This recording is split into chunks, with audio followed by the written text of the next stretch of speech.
casa, Llama.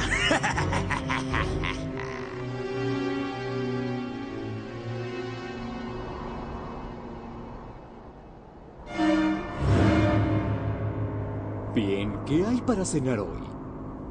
¿Qué tal sardinas? Sí, amo las sardinas.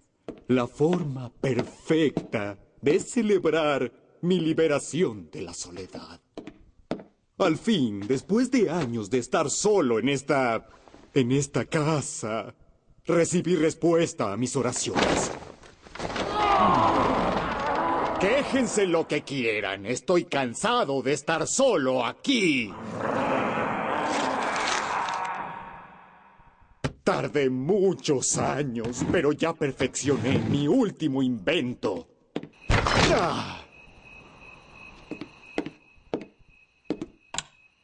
Para esta hora mañana, yo, el doctor Gerard von Orbison, por fin tendré vecinos. ¡Qué bueno!